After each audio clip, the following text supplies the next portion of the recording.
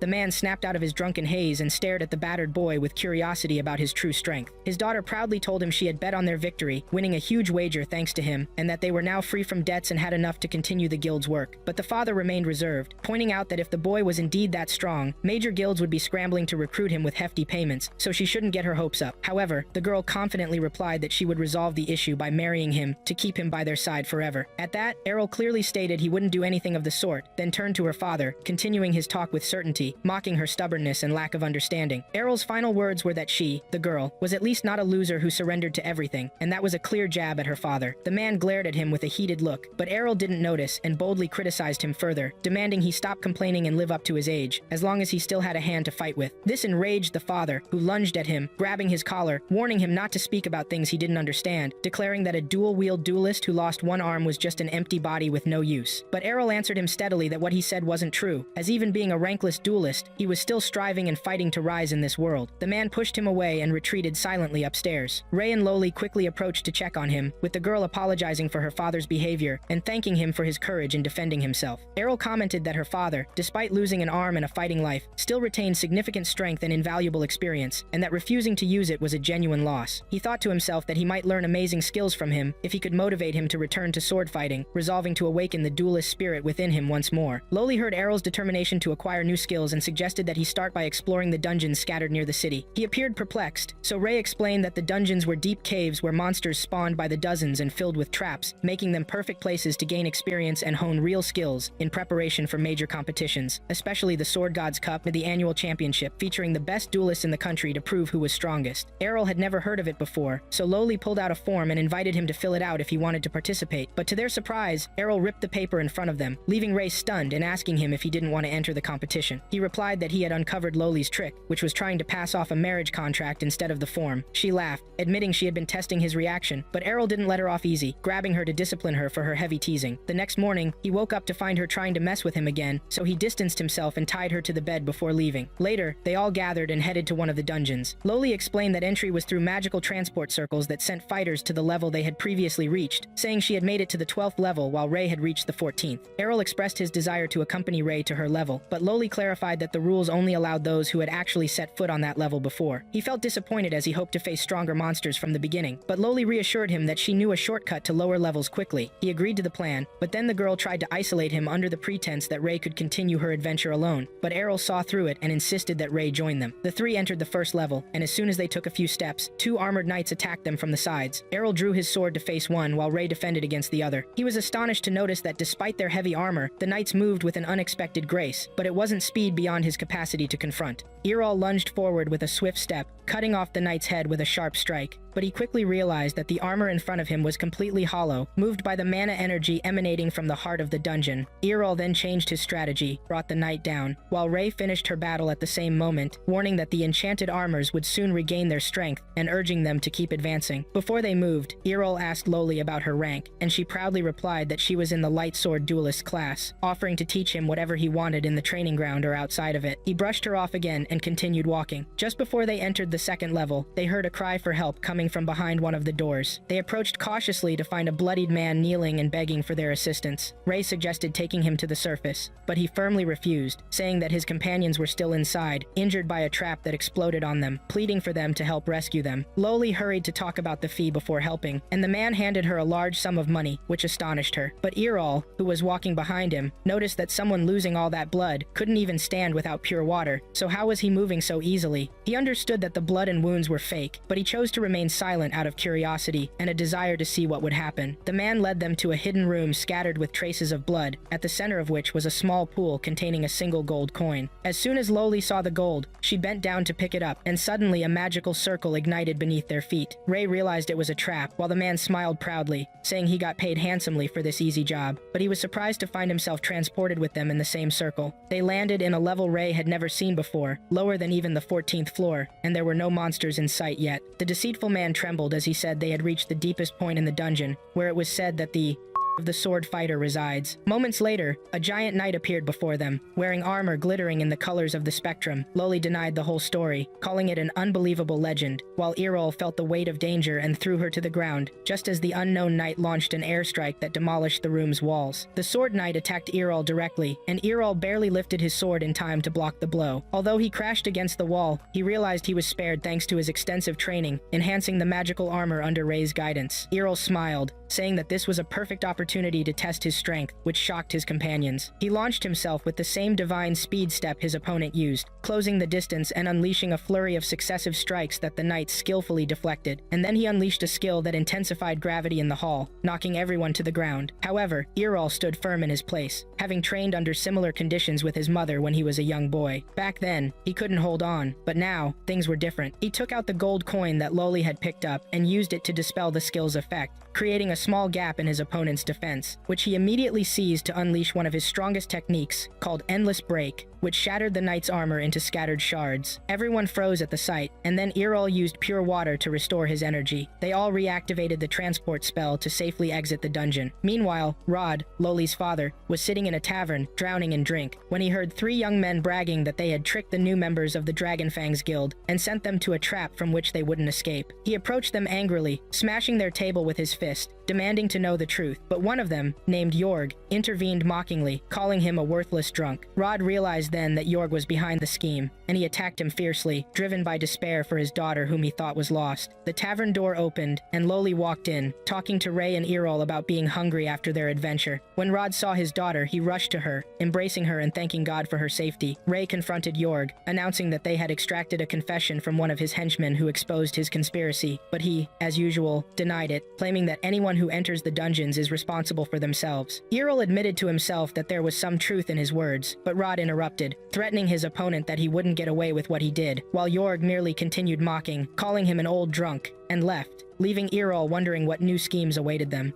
Lelia was sitting with Rei looking over the competition papers that they would be participating in, and she discovered that Ariel was in the same group as her, which caused her to feel very annoyed. Then Ariel came to them and asked them if there was a competition or not, but Rei told Ariel about the existence of a large number of competitors in this competition, though it was only preliminary, which led to Lelia feeling very frustrated because of the presence of strong fighters. However, Ariel assured her that she should feel confident and that her level was actually good, but Lelia felt that he was telling her this this just to reassure her, when she knew very well that her level was not the best. Then Rei met Ariel while she was getting to know the fighters in her group, but Rei discovered that her group had many strong fighters, yet she vowed that she would win the competition this year. But Ariel told her that her father would provide her with many things, which made her feel happy, but she wanted to rely on herself more. Lelia also had strong fighters in her group, but she didn't give up. However, this meant they were heading to the dungeon again today, and Ariel asked if he should go. Lelia suggested that he should be there to rescue them if something bad happened, and here Rei thought that Ariel never took matters into his own hands. Then Lelia's father came when he learned that he would be training in the dungeon and asked him to be careful because George might have set another trap for Lelia. He asked her that if she felt danger, to run away immediately. Lelia told her father that she would do this. Then she left, but afterward, Lelia's father felt that his fear for Lelia had increased, but he had to play the role of a father and stop drinking to become a strong fighter like them too. We moved to the competition arena where many combat matches took place, and among them was Lelia's fight, but Lelia suffered a loss, which caused her to feel sad while she was alone. Then Ariel came to her and consoled her so she wouldn't grieve. He told her that he wished he could face her in the eliminations, which made Lelia feel that he was pitying her with his words. But Lelia asked Ariel to be careful in his upcoming fight and wished him victory. She gave him some information about his opponent and pointed things out to warn him about his strength. But Ariel didn't feel scared at all and told her that he had faced strong fighters in the dungeon too. But Lelia told Ariel that this was a strong female fighter who uses magic in her combat, and she enchants her sword, which results in powerful strikes. But Ariel was surprised that there was a fighter using magic who entered the competition. But Lelia told Ariel that the guild allows them because they are registered with the guild. Then the fighters were called to the arena, and Lelia wished victory for Ariel. Then Ariel advanced to the arena to face his opponent. Then the opponent told Ariel that she didn't want to hear from him that he lost because of magic, and that she uses magic, and that it's unfair. But Ariel had another opinion, that the strongest fighter is the one who will win. Then the fight began, and Ariel's opponent started launching fireballs at him. But Ariel dodged all the fireballs skillfully until he was able to attack his opponent. But the girl blocked Ariel's strike and almost hit him, but she couldn't. Here Ariel saw that his opponent had strong and wonderful skills too, because she used both magic and a sword at the same time. But the girl didn't accept a compliment from Ariel because she thought he wasn't strong enough to evaluate her. She told him that she would use her strongest strikes. Then she used magic on her sword, transforming it into a sword of fire, and delivered a powerful blow to Ariel. Here, Ariel began to block the strikes, but he said to himself that these strikes were powerful, and that he couldn't predict where the strike would come from. But Ariel possessed strong skills and was able to block all the strikes easily. He described his opponent as not strong enough, and similar to Lelia's skill level, and here Lelia thought this was an insult to her, which angered the girl. But here Ariel showed her the extent of his strength, and was able to nullify her magic and transform her fire sword back into a normal sword. He attacked her and was able to deliver a strike that caused his opponent to lose consciousness. Then Ariel thought that there were many things he could learn in the City of Swords, and if he did some training, he could learn magic too. After a few days, we moved to Lelia's house where she is trying to wake her father, so he goes with her to watch the final fight between Ariel and his new opponent. But her father doesn't want this and refuses to go. But Lelia tried again with him, but he didn't agree either. But here Lelia thought that her father was afraid to go because of meeting George.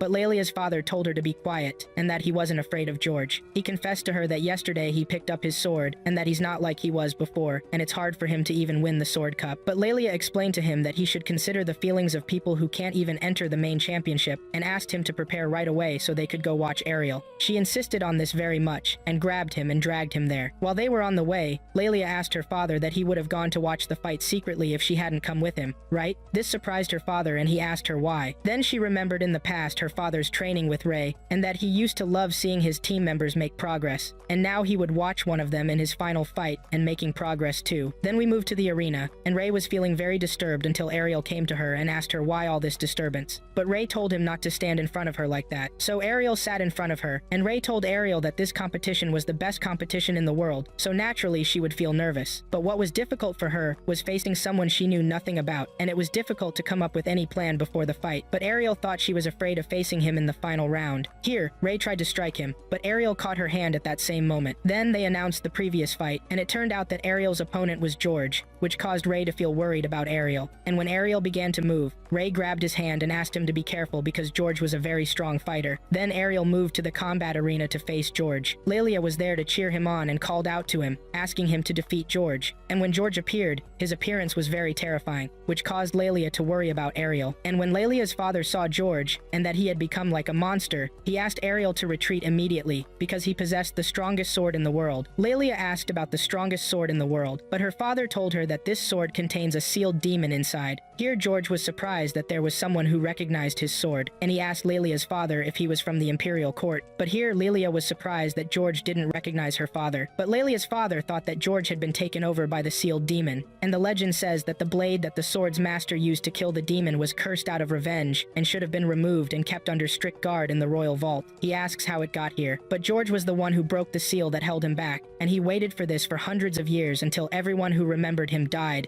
and it became forgotten history. He knew that someone would eventually search for his power, and he had no choice but to wait until someone came and freed him. And he introduced himself as Dur, and he now wants to enjoy destroying the place and spreading chaos. Then Ray advanced toward Ariel and informed him that it was Dwyer, and Ariel was amazed and asked Ray if she knew him. But Ray told him that Dwyer had a very ancient history because he was a demon that was summoned by the Great Evil One in ancient times, and the matter seemed as if it was not a legend. Then the discussions multiplied among the spectators about Dwyer because he had killed many people before, which led them to feel fear, and they ran quickly, leaving the arena. But this fear that people felt is what Dwyer loved, and he also preferred to listen to their screams. Then Dwyer used his power and displayed a demonic force that led to sealing the entire place so that no one could leave the fortress, which led to people feeling intense anxiety. But George was in complete happiness from all of this because he believed that this is what humans deserve, which is death. However, he looked ahead and found Ariel completely prepared for him, but Dwyer believed that Ariel wanted death because he insisted on challenging him. But Ariel told Dwyer that he had been killed through the great legendary sword, and that he was confident he could kill him too, and he also told him that he was undefeatable. But Dwyer mocked Ariel's words and admitted that he had been killed before by the great sword, but he no longer exists now among the living, and now there is no one capable of defeating him. But Ariel had something he wanted to happen with Dwyer. The first point was that the great sword still exists, and the second point was that Ariel could defeat Dwyer. But Dwyer saw this as mere nonsense. But suddenly Ariel attacked Dwyer with great force and used his speed to direct multiple blows at him, which led to Dwyer being surprised by Ariel's strength. But Dwyer did not stand idle and told Ariel not to forget that he was the body of the Sword Emperor, and attacked Ariel, directing a powerful blow at him, and he thought he had defeated him. But Ariel was completely unharmed, which led to Dwyer's amazement at Ariel's strength, and Dwyer asked how this happened. But Ariel had gained courage and strength through his training with Ray, which led to Dwyer's great anger, and he attacked Ariel, but he could not hit him. Then Ariel gathered his strength and attacked Dwyer, directing multiple quick blows at him, which led to injuring Dwyer, and Dwyer thought that Ariel was the great sword. But Ariel told Dwyer that he was just a classless warrior, and directed a final blow at him that pushed him away and prevented him from moving. Then Ariel approached Dwyer and believed he could no longer move or fight, but Dwyer said to himself that he must enter someone else's body so he could escape from Ariel, and began searching because he wanted someone with a strong structure. Then he chose Lilia's father, and while Lilia was checking on Ariel and Ray, George dropped the sword from his hand and attacked Lilia, but her father defended her, which led to the demon spirit possessing Lilia's father, and he became the demon was Lilia's father, and he threatened Ariel that if he did not leave, he would kill Lilia. And here Ariel discovered that he should have broken the sword instead of killing George. But the demon told him that he would not be able to do that because he would kill Lilia, his fiancée, which led to Ariel's surprise at the word fiancé. Then Ariel told the demon that Lilia was not his fiancée, but the demon said that he had taken control of Lilia's father's memory, and the information he had was that Lilia was Ariel's fiancée, which led to Lilia feeling embarrassed by this and asked the demon not to reveal this. But here Ariel threatened the demon and Lilia, saying he would kill both of them, and here Ray tried to stop him from doing so. Then the demon asked Ariel if he really did not care about Lilia, and here Ariel told the demon that he did not care about Lilia, and that people who have no value should be killed. But Lilia saw this as the worst thing Ariel had ever said to her. Then the demon asked Lilia to explain to him whether she was his fiancée or not, and here Lilia cried and told him that this talk was only in her mind, and that it was wishful thinking on her part, and that he was not her husband at all, which led to the demon's great anger, and the demon asked why he should preserve garbage like her with no value. Then Ariel thought that Lilia had brought this upon herself, but Ray thought that the demon could not kill Lilia, but the demon said that he could do that, and he would cut the girl to pieces. But suddenly his entire body froze, and Lilia's father appeared, and was able to stop his body, and did not give the demon the right to use his body completely, and he was able to free his daughter. And here Ray asked what was happening now. But Ariel believed that what was happening was the opposite of what happened with George, and that he did not change his appearance at all when he possessed him,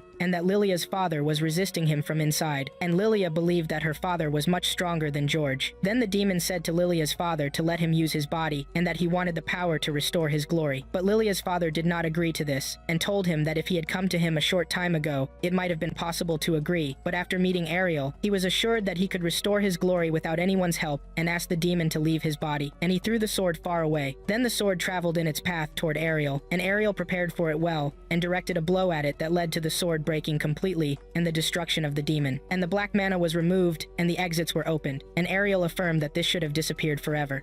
We moved to the training ground where Lilia's father, named Rod, was training with some soldiers, which led to their harsh training and the soldiers falling to the ground. Then Rod told the soldiers that they must have more energy than what they currently have. Then he asked them, who's next? But all the soldiers fled in fear of him. Lilia was watching Rod and was very happy because he had become better than before and gained more enthusiasm. However, there was one soldier hiding so that Rod wouldn't see him. But Lilia approached this soldier and told him that he came here to train, not to hide. But the soldier told Lilia that Rod's training had become harsh, and he was feeling scared now, which made Lilia happy from this talk. The soldier asked Lilia about Ariel, and Lilia answered the soldier that Ariel left the guild and went away, which upset the soldier when he heard. Also, Lilia started crying because she wanted to marry Ariel, and cried because he left her alone. And also, Rainer went to search for Ariel. Then we moved to Ariel on his way to his homeland. The carriage driver told Ariel that the champion of the Great Sword competition didn't disappear immediately after winning this way, and asked Ariel if he should be there, but Ariel answered the driver that there was nothing left he wanted to see or do. But the driver thought that he came to this rural country because he wanted to visit his birthplace. But Ariel told him that he came to this place to test his strength again, and maybe he could defeat his mother now. Then we moved to Ariel's mother's house, and she was picking roses, and the scent of the roses was beautiful, and she said she would gather a bouquet of roses for you, Ariel. She knew that Ariel was behind her. Ariel told his mother that he was sneaking, so she wouldn't know of his arrival. But the mother noticed that Ariel had gained some skill compared to before because she didn't sense his presence until a few moments ago. Then Ariel confessed to his mother that he won the Great Sword competition, which made his mother happy about this, and she told Ariel that he had become a winner like her now. Ariel was about to continue his talk, but his mother moved quickly in front of him and presented him the rose and told him that its scent was smart, wasn't it? Which amazed Ariel at his mother's speed. But Ariel knew that his mother discovered him because he wanted to train with her now. But the mother told Ariel that they were in the wrong place, so the house wouldn't be destroyed, and asked him to go behind the mountain to the training place. Then we moved to the training place. Then Ariel's mother was very excited to see her son's new power, but Ariel thought it was better for her to laugh this way as long as she could. Then Ariel's mother, Farah, suddenly disappeared and then launched a quick attack on Ariel, but Ariel blocked her, but he was amazed by this. But Ariel flew high and directed several strikes at Farah and thought that this attack would enable him to win against her. But Farah blocked Ariel's strikes very easily. But Ariel asked Farah, what kind of skill did you use to block my strikes? But Farah told Ariel that she just swung her sword, which surprised Ariel, and that it wasn't a skill. But Farah doesn't use any skills in combat, and this is what she learned from Ariel. And Ariel discovered then that Farah had a power that should not be underestimated. Then Ariel attacked Farah, which caused a big commotion in the city, and people thought it was a monster attack on the city. But it was Ariel and Farah's training. Then Ariel used the great flight skill to attack Farah, but Farah directed fire strikes at him. But Ariel also showed her fire strikes. But Farah said she would show her best, which led to her sword igniting, and she attacked Ariel. And they directed a strike at each other, and it was the infinite sword strike. Then we moved to Rainer when she arrived at Ariel's house and was looking for him, and she knocked on the house door. But Mira, Ariel's younger sister, was the one who opened the door for her and asked Rainer, "Who are you?" Then Rainer introduced herself and said she wanted to meet Ariel. But Mira was surprised and said to her, "You want my brother, you fat cow," which shocked Rainer from being compared to a fat cow. But Mira told Rainer that Ariel wasn't there, and that he doesn't deal with cows, and was about to close the door. But Rainer held the door and asked her to wait. But Mira told her that she doesn't know the language of cows. Then Farah and Ariel came, and Farah told Mira that she shouldn't treat guests like this. Then Ariel asked Rainer what she was doing here, but Mira hugged Ariel because she hadn't seen him in a while. Ariel saw that Mira had grown bigger than before, but Mira asked Ariel, "Why do you look tired?" And Ariel told Mira that they were having a battle. But Farah told Mira that Ariel had become strong, and that he won in this battle. But Ariel saw that their skills were equal, but Ariel won in physical strength only. But Rainer thought this was amazing, because Farah was the one who won the great sword too. But Ariel knew that Farah wasn't in her best condition, as she was during the guild days, and that he wasn't proud of winning against her. But Farah told Ariel that she wasn't that old, but Mira sees that Farah was still beautiful. Then Farah asked Ariel to introduce her to Rainer. Then they moved inside the house. Tea and sweets were presented to Rainer, but Farah didn't want to know what Ariel did in Sword City, and that she wanted to know how he met Rainer because she loved romantic stories. But Mira asked Farah not to waste her time listening to this cow. But Rainer asked Mira, "Why do you always call her a cow? Is she really that fat?" Then Ariel introduced Rainer to Farah, and that they lived together in the city, which greatly surprised Farah. But Rainer tried to reverse their thinking,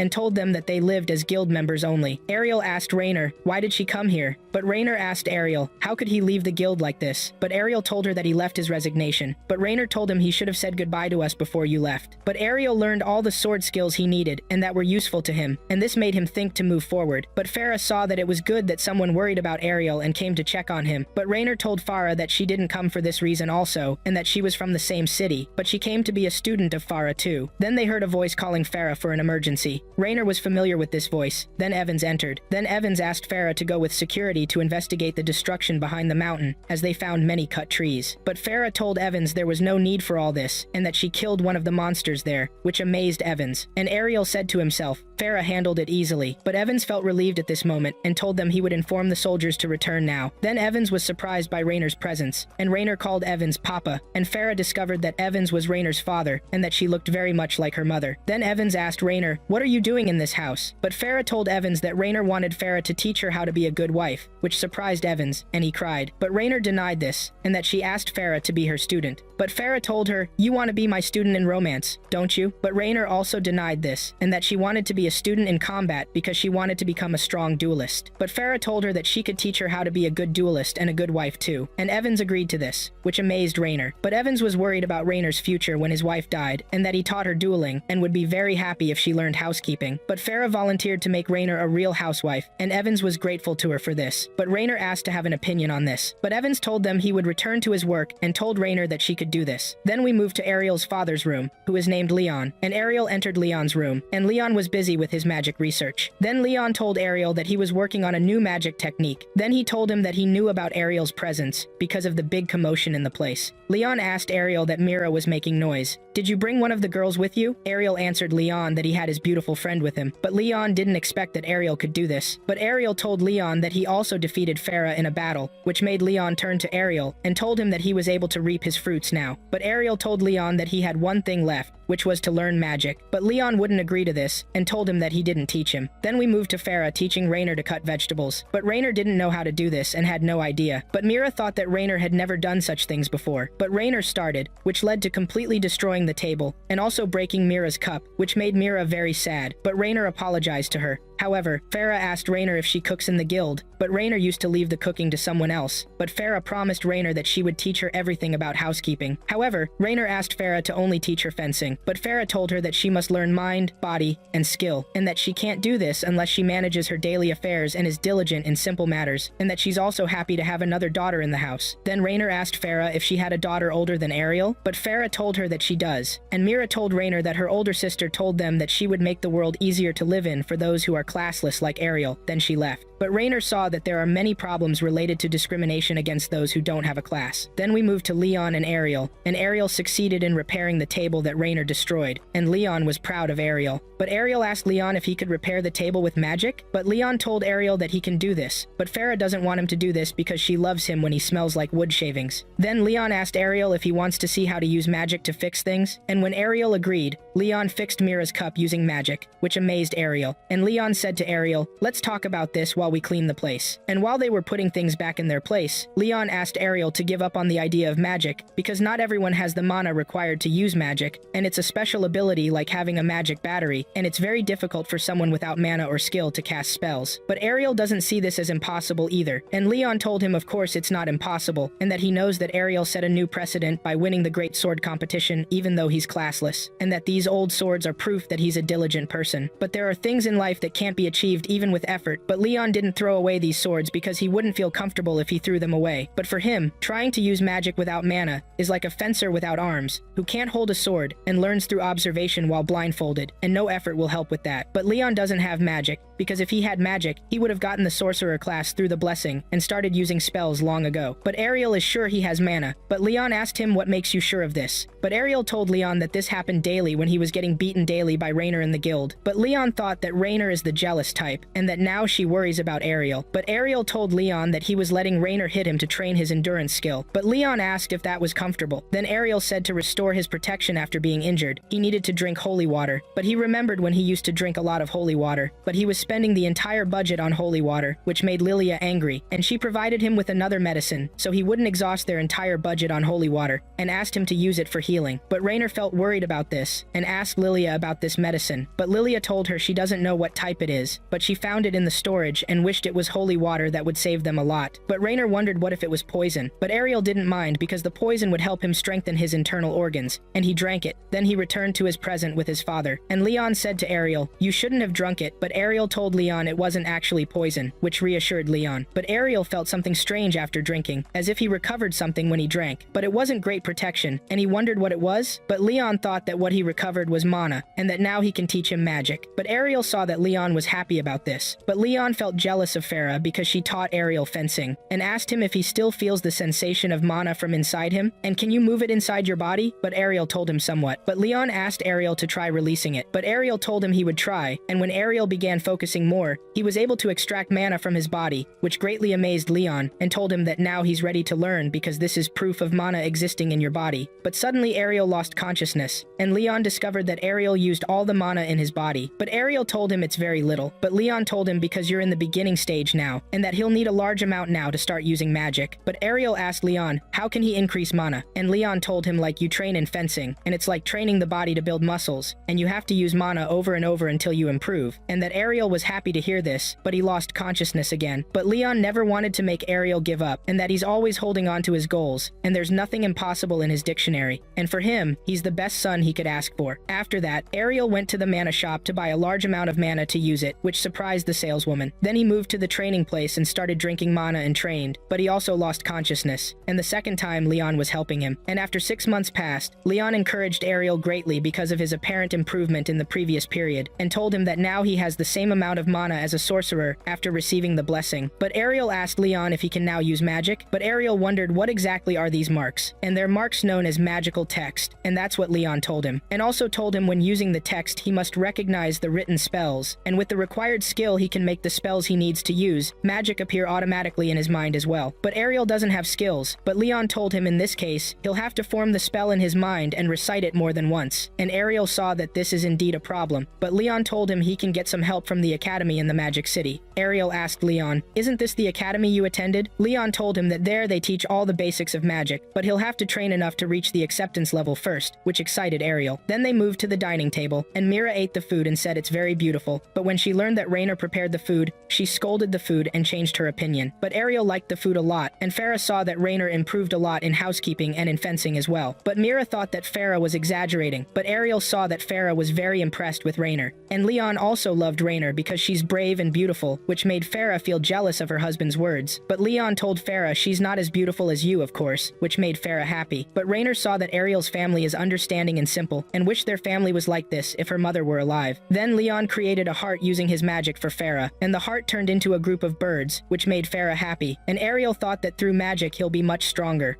After 3 years of intense home training, Rainer Bartback served a cup of tea to Lady Arel, who lifted it to her lips and praised her cooking skills. Rainer sighed in relief and thanked Lady Arel for guiding her all those years. But the calm of the kitchen was suddenly broken by the sound of loud crying as Mira entered with tears in her eyes, telling them that Arel had left home, leaving a note on his bed. Rainer took the letter and discovered that he had gone to the City of Magic without any explanation. While Mira wept over her brother's departure, Rainer was overwhelmed with guilt because she had done the same thing in the past. At that moment, Lady Arel hugged her and warned her not to abandon them like her cold-hearted son did. Rainer reassured her she wouldn't, while Lady Arel sorrowfully wondered why her children had turned out this way. Then the culprit himself walked into the room, rubbing his eyes lazily. Lady Arel sighed in relief, convincing herself everything would be fine as long as her children were safe. Meanwhile, Arel was riding a carriage bound for the City of Magic. He asked the driver how much farther it was, and the man replied that they still had 3 days to go. The driver then asked why Arel moved so often between major cities, stirring the curiosity of the other passengers. Some kids began asking him if he was headed to magic school like them, and he nodded in confirmation. A boy named Kaido asked why he looked older than them, and his friend Kova guessed he was reapplying after failing several times. She tried to calm him down so he wouldn't embarrass Arel, but Kaido pointed out that she had just just made fun of him herself. The two started a loud argument while a third girl, Colette, tried unsuccessfully to stop them. Arel noticed they were all young mages who had recently obtained their magical ranks. Kaido proudly declared he was a red magic user, then asked what kind of magic Arel used. Arel remembered what his father had taught him, that magic was divided into colors based on the elements a mage used. Since Arel had no specific rank or element, his father had told him to try them all. Based on his experience, Arel told them he didn't have a particular class and had mastered all forms equally. Kova laughed, saying that was impossible, and Kaido accused him of lying. But Arel showed them his identification card, proving he had no rank. Kaido mocked him for daring to study magic without a classification, and Arel sighed, having heard that kind of ridicule many times before. Suddenly, a creature's roar echoed through the forest. The children panicked, and Arel explained that it was the roar of the giant king. Kaido trembled and begged the driver to hurry, but the driver said the horses were frozen in fear. Colette believed they were doomed, but Kova reassured her that giants were slow. Kaido agreed, thinking he could dodge their attacks and fight them off. Though afraid, Colette reluctantly nodded in agreement. As the monster drew nearer, their terror grew until its ugly face came into view. Colette clung to Kova in fright, and Kaido tried to lift her spirits by claiming it wasn't that big and could be defeated. But a massive blow suddenly struck the creature, sending it flying through the air. While the kids froze in shock, the real giant king appeared 10 times larger than the first, and their hope completely vanished. The girls frantically tried to come up with a magic trick to save themselves, while Kaido stepped out of the carriage trembling, raising his staff to fight to the end. He gathered all his remaining magic power and fired a massive fireball at the giant's face. The girls thought he had defeated it, but the monster roared in even greater rage and prepared to crush them. Kaido shouted that he was out of energy as the king advanced toward the carriage, but a huge explosion erased the creature completely. The kids wondered who had cast that spell, and Arel stepped out of the carriage, astonished by the excessive power he'd unleashed. Kaido was amazed at his strength, and Kova noted that the explosion spell was among the highest forms of red magic. Kaido realized that only an advanced archmage could have such power. Arel then approached the horses and used healing magic to revive them, and the driver thanked him. Arel told him to handle things better next time. Nearby, Kaido approached Arel, apologizing for his earlier rudeness, assuming Arel was a great magic teacher, and declared he would become his student from now on. Arel tried to explain he was just an unranked mage, but the kids thought he was hiding his true identity. Seeing their astonished looks, Arel figured he should have used his sword instead of magic to avoid suspicion. Once everyone calmed down, the carriage set off again. 3 days later, they arrived at a city floating in the sky. Kaido pointed excitedly, saying it was the city of magic. Arel admired its amazing architecture as he got off the carriage with the kids. Kaido eagerly explained that the bridge connecting the floating island to the forest was also upheld by magic power. Kova watched her friend follow Arel obediently, and wondered why he admired him so much. She even suspected Arel had used hypnosis magic to control him. These suspicions annoyed Arel, who was tired of being doubted everywhere he went. As they entered the city, Kaido asked if Arel would join him in applying to the Red Magic School, surprising him. Kaido went on to explain that the schools were divided by color, with each element using its own magical language, hence the different teachers and curriculums. Kova said she'd be applying to the blue school, while Colette nervously admitted she was aiming for the green school. Arel realized he'd have to take an entrance exam, and hoped he wouldn't be rejected like he had been at the City of Swords. After saying goodbye to the girls, he headed off with Kaido to the Red Magic School. Arel filled out the admission form, and the staff member asked if he had entered his information correctly. Thinking she meant his classification status, he expected rejection because he was unranked, but to his surprise, she accepted him easily. Puzzled, he asked why the school accepted students without ranks, and she replied they gave everyone a fair chance. After being approved, he and Kaido went to the exam grounds. They watched a young man cast a successful fire spell, and then another applicant confidently announced he was an advanced mage, impressing everyone. Arel wondered how important that title was. Kaido explained that those who held it were guaranteed bright futures, but Arel thought of his father, who had ended up living quietly in the countryside despite his talent. Kaido said the boy was arrogant, and Arel replied that Kaido wasn't much humbler himself. The young man cast an explosion spell that scorched the metal dummy, leaving everyone amazed. Kaido started bragging about his teacher's power, which annoyed the guy. Arel stopped Kaido, and the other mage assumed he was scared, but Arel pointed to the dummy, telling him to look again. It hadn't been damaged. The examiner explained it was made of a strong metal that normal attacks couldn't melt. Kaido mocked the arrogant mage again, but Arel silenced him and stepped forward for his turn. Standing before the mithril dummy, Arel focused his energy while the examiner watched his preparation in surprise. Arel released a narrow strand of fire that slid onto the dummy. The young man laughed, thinking it was weak, but moments later, the dummy melted into a pool of molten metal. Everyone was stunned since that spell normally wasn't hot enough to melt mithril. The young man accused Arel of cheating, but Arel explained that he had concentrated the flame into a single point to increase its heat intensity until the metal dissolved. The other mage couldn't believe anyone could modify a spell like that, while Arel calmly walked away. Kaido asked where he was going, and Arel replied that he planned to apply to the other magic schools too. He arrived at the water school, where Kova had just finished her test successfully. She was surprised to see him there, and he said he'd take the exam as well. When his turn came, he launched solid ice spears that shattered the mithril dummy into pieces. crushing the hopes of all the other applicants. Then he went to the green school, where he found Colette curled up in a corner, shaking. He asked why she wasn't applying, and she admitted she was too scared to even register and needed moral support. He advised her to rely on herself, and she asked how he dealt with anxiety when it hit him. He said he had never felt nervous in his life, leaving her speechless. He asked why people even felt nervous, and she said it came from fear of failure. After thinking about it, he asked if she had never failed before. She admitted she failed often, and feared being disappointed again, adding that he must have failed too, at least sometimes. Arel asked why she feared failure so much, explaining that a person's life doesn't end just because they fail at something. Arel's simple words struck Colette deeply, and she finally realized that even if she failed, she could always try again. Once she calmed down, she thanked him for helping her. He smiled and asked her what the green school's exam involved. She explained that applicants had to move a windmill using magic. He signed up with her and entered the exam area. Focusing his mind, he cast a powerful wind spell that tore the windmill apart under the raging storm. He realized the windmill wasn't made of mythal. The examiner announced his success and asked Colette to begin her test. She grew even more nervous after his amazing display, but he reminded her to stay calm, and she composed herself and passed successfully. Arel left the hall and moved on to the rest of the magic schools, passing all their exams effortlessly. Finally, he arrived at the Black Magic School and was surprised by its rundown building. Walking through its halls, he spotted a strange creature inside a box when a woman approached, asking if he'd seen her pet, Gooey. He pointed to the box, and she hurried over, lifting the creature happily. She proudly mentioned it was a hybrid she had created herself in her lab. Suddenly, a skeleton greeted Arel inside the school, and Arel instinctively drew his sword and struck its head. Then he wondered if it was some undead being, but the skeleton introduced herself as Latlia and claimed she was human. Arel was amazed she could walk around with a skeletal body and asked how to take the Black School's test. She explained that no one wanted to learn black magic, so they didn't even hold exams anymore. Though puzzled by their simplicity, he decided to join them anyway. Later, he returned to the city where Kaido and the girls greeted him excitedly. The kids rushed up, asking which school he would choose, and then began arguing among themselves about who would join him. Arel sighed and told them he planned to enroll in all the schools at once. Kaido thought entering 3 schools simultaneously was already impossible, but Arel clarified that he would join all 6 schools in the city. As he counted their colors red, blue, white, yellow, green, and black, the kids felt their minds spin at the sheer scale of his unbelievable ambition.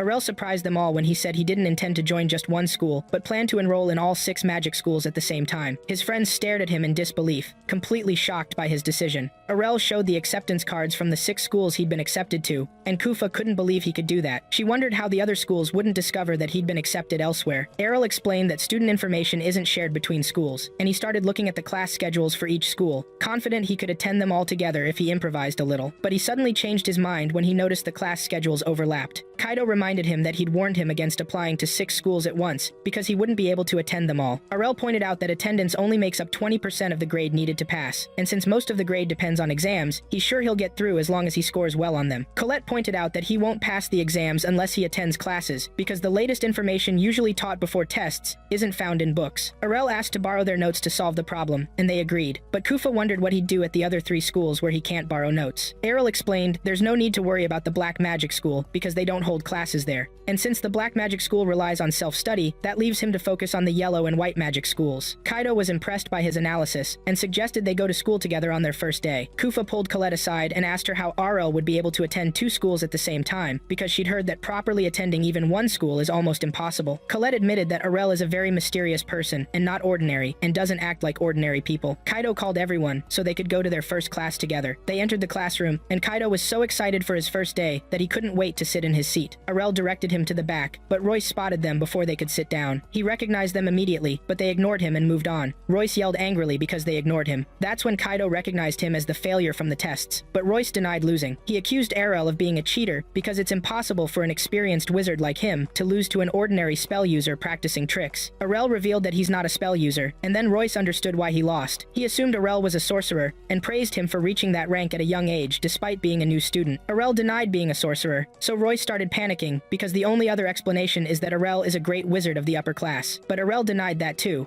leaving Royce speechless because he no longer understood what was going on. The teacher entered the classroom and asked them to sit down to prepare for the start of the lesson. Royce immediately raised his hand because he wanted to ask the teacher a question. The teacher didn't recognize him, so he introduced himself and asked about Arel's class because he's the only other person besides himself who used the explosion spell in the exam. The teacher revealed that Arel is unclassified, and Arel confirmed this, but Royce was shocked beyond understanding. Kaido sympathized with him because he was once as ignorant as him, and reassured him that he'd get used to it. Then they went to their seats, and the teacher announced the start of the lesson, ordered them to open their books, and began writing some magical spell texts on the board. Kaido had difficulty following the lesson because there are so many magical texts to memorize. The texts themselves are difficult, but adding spelling and vocabulary made learning a real nightmare. Meanwhile, Arel was surprised that they were starting with something this simple at the academy. He wondered why they were still studying that from the beginning, when those blessed with spell user abilities already have the magical texts engraved in their minds. The teacher explained that there are quite a few of them who haven't fully memorized the magical texts or their rules yet. He explained that the only reason they can use magic without knowing the texts is their natural skill, but he emphasized that they need complete knowledge of magical texts to be able to use magic more smoothly. He added that this would help them determine the most suitable skills for casting spells and managing their magical energy efficiently, which reduces physical strain on their bodies, and here Arel finally understood why the teacher was focusing on this. He also explained that in higher stages, they'll gain the ability to rearrange spells to cast more complex forms of magic. Kaido wondered if this is what Arel did during the tests, and Arel admitted he didn't know that was an advanced technique. He explained that his father would mix spells carelessly, as if it were normal. After the lesson ended, he headed to the Green Magic School and met Colette. He told her that the other school's lessons don't offer anything new, but he admitted that the Green Magic School is fun, especially because of the upcoming practical training on flight magic. He admitted he'd never tried anything like this before, and Colette was surprised because it's impossible for someone to master advanced level magic without learning something as basic as flying. Errol blamed his strange upbringing because his father was afraid of heights and didn't teach him anything related to them. The teacher entered and asked them to spread out before starting to practice flight magic. She asked them to imagine being gently lifted by an upward air current. She began to float and added that they could spread their arms and imagine themselves as birds to make it easier to master the technique. Errol was confused about what to do because the teacher's method wouldn't work unless the spell was engraved in the user's mind. Arel can't memorize the spell because he can't think about what he doesn't know. Colette starts floating beside him, overwhelmed with happiness because she mastered the technique. Arel tries to observe her method so he can imitate it, but she loses her balance and falls. The other students laugh at her, and Arel almost feels compelled to comfort her, but she ignores it and gets up again. She tells them that she's no longer afraid of failure and goes back to practicing the technique. His admiration for Colette's speed in mastering the technique and her beginning to fly makes Arel confident that she'll master complete flight if she continues training, and this motivates him to train too. He thinks the best way to imitate the teacher's explanation is by casting a tornado spell at his feet. The spell chases him upward, but the upward force ends, and Arel falls hard to the ground. Colette extends her hand to him and he takes it gratefully. One of the students approaches them and mocks them, saying their sight is annoying, then offers to show them the right way, demonstrating how well he's mastered the flight technique. He flies for a few moments, then returns to the ground. He tells them he's been studying flight magic since he became a wizard, so he's never lost any race before. Errol doesn't know what a race means, so Colette explains that it's a sport that uses flight magic, where people compete around a specific course to see who reaches the finish line first. Arel gets excited about the idea and agrees to participate, but the student reminds him that it's a flying sport and advises him to learn flying first before participating. Errol brags that he'll master flying in a very short time. The student asks the teacher about when the next race is, and she tells him it will be held in 2 months. The student advises him to forget about participating in the next race, because mastering flight requires at least 6 months. He gives him a full year to train and challenges him to a race next year, then flies away. But Arel already has an idea about a spell combination he can use to imitate flying. Colette thinks he's planning for next year's race, but he tells her he'll participate in the next race because he'll master the flight technique in just 2 months. After several days, Colette, Kufa, and Kaido were wandering the corridors of the Green Magic School. Kaido wonders why Colette insisted on taking them out at night when they're supposed to be sleeping, and she tells them she forgot something and wants to retrieve it. She asks them to come along because she doesn't want to get lost in the dark. Kaido understands her reason, but points out that it wasn't necessary to bring him along because they could have just gone together. Colette reveals that Kufa insisted he come for extra protection. Kufa also explains that it's better to move as a large group because there are rumors about ghosts appearing at school after dark. Kaido starts panicking, so Kufa mocks him and describes him as still that scared child who didn't dare enter the bathroom alone. Kaido gets angry with her for reminding him of his past, and accuses her of hypocrisy for calling him a coward when she's been hiding behind Colette since they entered the school. Kufa denies this and says she was just making sure Colette wasn't left without protection from behind. They argue and Colette asks them to stop because the noise might attract the ghost. They turn to her and see the ghost entering through the window behind her. They warn her not to get close, but it's too late. The ghost opens the window and covers Colette's mouth so she won't scream. Kaido threatens to burn him if he doesn't let her go, so the ghost releases her and asks them to be quiet. Kaido recognizes his voice, so Arel removes his head covering to show his face. He asks them what they're doing on the school grounds, but they ask him the same question. He tells them he's been training in flight magic since he decided to participate in the race. Kufa realizes he's the reason for the ghost rumors spreading around school, while Kaido worries that Arel is exhausting himself and not getting enough sleep. He reassures him that he gets enough sleep and points out that he was sleeping just a while ago. Kaido doesn't understand what he means, so he clarifies that he trained himself to practice while sleeping. But Kufa insists that such sleep doesn't count as real rest. Kaido admits he won't become as strong as Arel, but he vows to start training himself like him. Kufa advises him to overcome his fear of ghosts first, but Kaido denies that he's afraid of them. Kufa and Colette silently vow to train on their own too, to become better at casting spells. They leave the school and say goodbye, while Arel wonders what he'll do next since he's still awake. He visits Latalia and asks permission to enter the library. She asks him what he's looking for, and he tells her he's not looking for a specific book, but reading all the books he doesn't have at home, because they might contain useful information in the future. Latalia offers him a job at the library because he, unlike others, doesn't feel discomfort when seeing black magic books. The next day at the Red Magic School, the teacher writes spell lines on the board, but Arel notices an error in one of the lines. Kaido praises him for his observation, and Arel says he had to memorize all the spells because they don't come to him automatically. Kaido asks him how he memorized them all, and he explains that he created shortened versions of the long spells to help him remember them easily. He announces that he can shorten the teacher's spell lines by a third, and the teacher hears him. He invites him to write his spell on the board, so Errol steps forward confidently. The teacher analyzes his spell and admits that it's theoretically correct, but he points out that it lacks safety measures, meaning it will explode if it fails. Errol clarifies that he doesn't need explosion protection because he has divine protection. The teacher confirms that divine protection doesn't prevent pain, but Errol insists he can endure it as long as he won't die. The teacher realizes that Oral has complete control over spells, so he gives him a chance to take the promotion exam to the 2nd grade. Royce asks to participate in the exam as well, and the teacher agrees. He takes them to the training ground and announces the start of their promotion exam. Errol doesn't understand what's required of him, so the teacher explains that once he enters the corridor, the door on the opposite side will open, and a monster will come out. They must eliminate the monster from a distance using magic, and he warns them not to get close because the monster might attack. He asks who will go first, and Royce volunteers. He goes down to the corridor, and the teacher gives the signal to open the gate. A minotaur comes out and immediately attacks him. Royce tries to use an explosion spell against it, but it's too slow to hit the target. Arel notices that his spell is stronger than it was in the previous exam, and the teacher acknowledges that this is the result of his studies. Royce tries to cast the spell repeatedly, but the monster dodges it every time. The teacher points out that the explosion spell isn't suitable for a moving target, and that Royce's chances are slim because he's in a state of panic. The minotaur reaches him and raises its arm to strike him, but it suddenly disappears. Royce feels relieved, but the teacher assures him that the school never allows harm to come to its students. Royce exits the corridor, and the teacher tells him he failed. He praises him for getting this far, since students usually study for 2 years before attempting the test. Royce realizes that the teacher wanted to make him understand how much he needs to learn before calling himself a true wizard. He pledges to continue studying magic humbly until he reaches that stage. Teacher Bacchus orders Arel to enter his corridor and tells him they prepared a monster of the same type for him. They raise the gate, but the monster that comes out is bigger and darker than the previous one. The guard rushes to tell Teacher Bacchus that they accidentally put a superior minotaur in the exam arena. The superior minotaur attacks Arel, so he casts 2 fire spear spells to pin it down, but it easily dodges them by jumping. Teacher Bacchus advises him to exit the corridor, for fear that the monster will break through the protective barrier for students, but Arel refuses because he's confident in his ability to defeat it. The fire spears return and hit the minotaur from behind, pinning it in place. Teacher Bacchus realizes that Arel gave them a tracking effect. Arel uses an explosion spell to defeat it. He exits the corridor, and Teacher Bacchus announces his success, inviting him to join the 2nd grade class the next day. Kaido shares the news with Kufa and Colette, but Arel doesn't feel satisfied because he wants to take the promotion exams at the other schools as well, since he's confident in himself.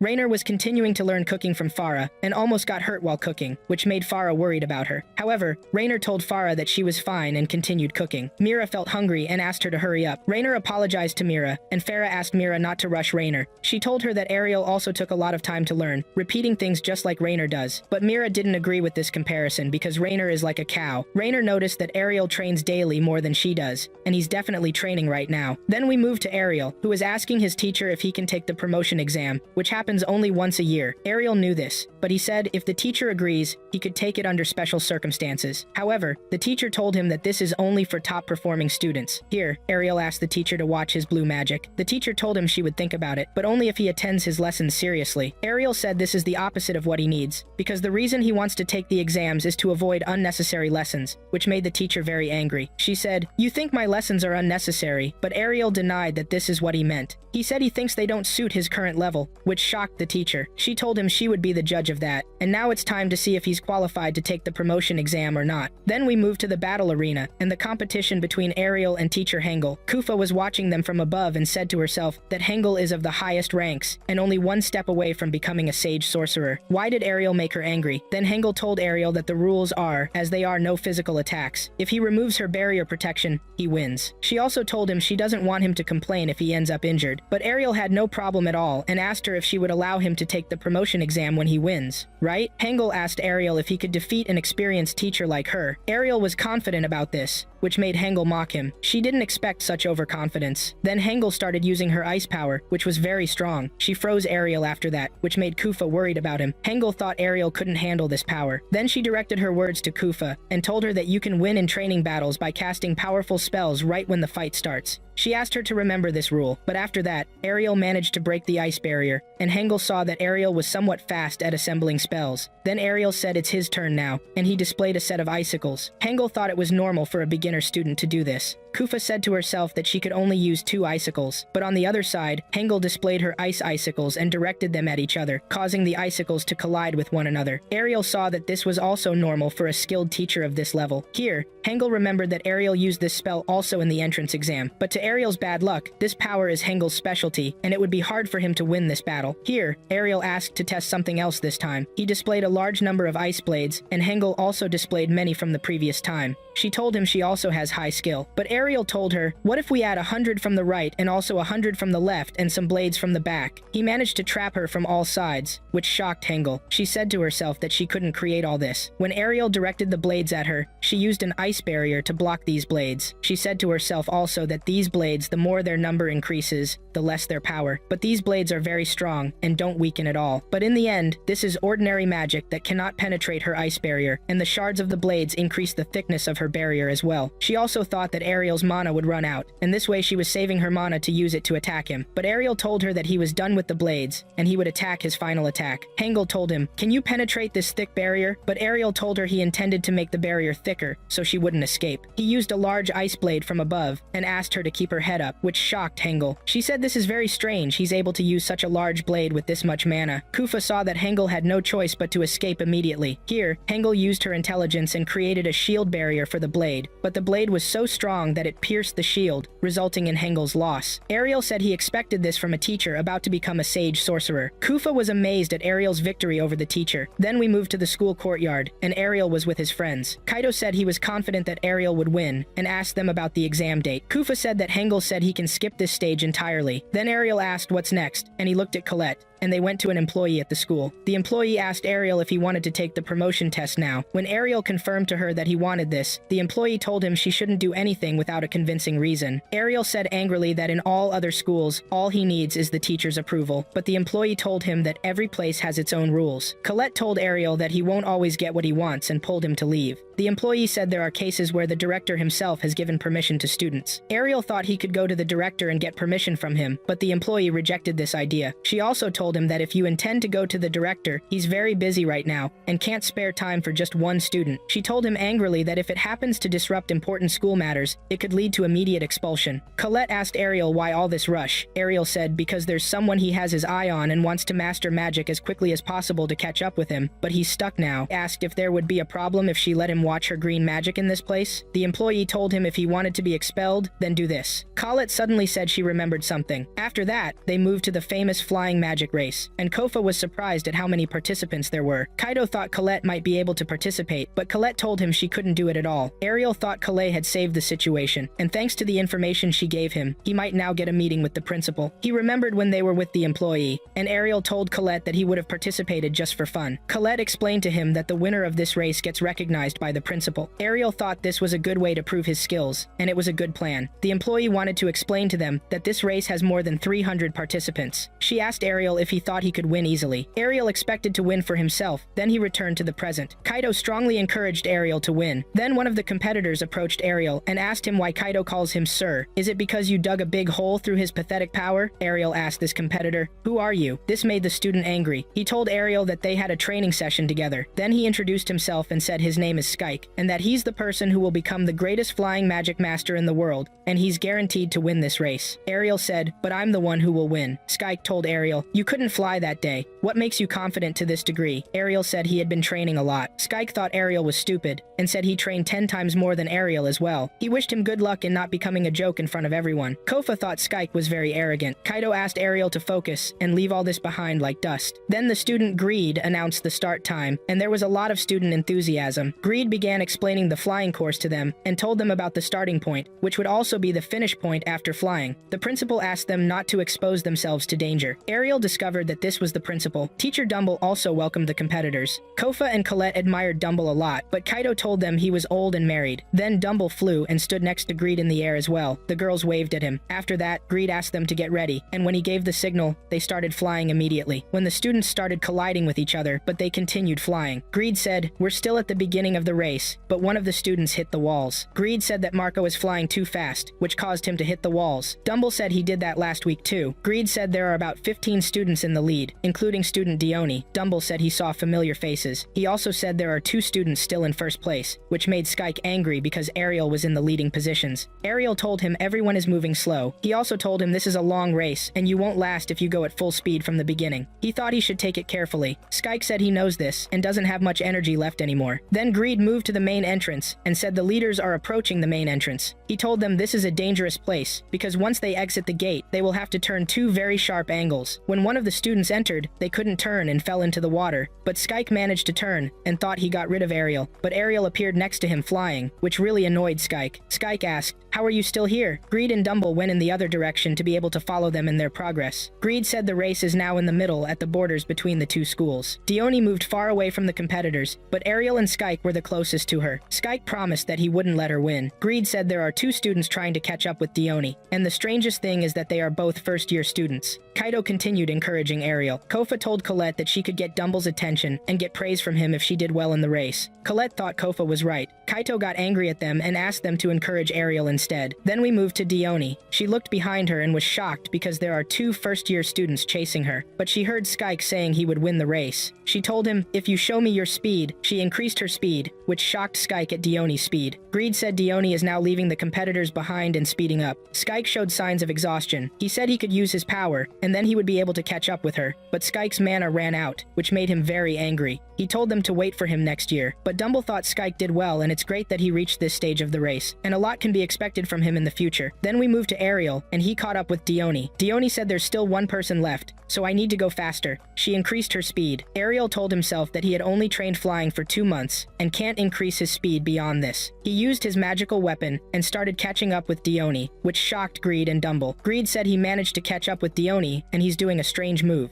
Dumble said, shocked, that he's jumping and creating a block of air under his feet. Greed asked if that was possible. Dumble saw that you can compress air through green magic and make it solid enough to jump on, but the resulting push usually doesn't have a big impact. On the other side, Ariel continued flying using his intelligence. But Dumble said this power is only possessed by sky sailors of the highest class, which shocked Greed. He asked if Ariel has this power. On the other side, Ariel continued hovering next to Dione, and they reached the final stage. Greed said they would know the result of this race in the last moments, but Dumble thought things might be bad, because there's another sharp turn on the track before they reach the main entrance. The 2 continued at the same speed, but Dione told herself she needed to slow down to avoid trouble, but Ariel continued at his speed. But Dione felt tired and slowed down, which caused Ariel to be in first place, which made his friends happy. Greed thought Ariel couldn't turn at this speed, but Ariel used the same method that increased his speed and succeeded in turning, which shocked Dumble and Greed. Greed asked if he used the same power he used in hovering as well, but Dumble was shocked. Ariel successfully crossed the finish line and became the winner. Everyone cheered for him. Kofa said how silly to think he's useless, isn't it? Then Dione approached Ariel and told him she was shocked. She didn't think she would lose to a first-year student. They shook hands with each other. Dione told Ariel that he won't beat her again. Then Skyke also arrived, and was in 3rd place. He told them he would beat them all next year, but he fell to the ground from exhaustion. Then Ariel told them it was a fun race. After that, the principal honored Ariel and congratulated him on his victory. Then Ariel asked the principal if he could move to the 2nd year. The principal didn't refuse, and told him he agreed, because Ariel has the capabilities for this, and there's no doubt about it. The principal also thought it's amazing that a first-year student wins in flying. He asked where he learned this. Ariel told him he learned it in class, which made the principal laugh. The principal said what a clever dodge, and told him it seems like you won't reveal your secret so easily. He told him he looks forward to seeing what he'll do in the future. Then he left, and Ariel was happy because he moved to the 2nd year, and only 3 colors remained for him. After that, his friends came to congratulate him on his success.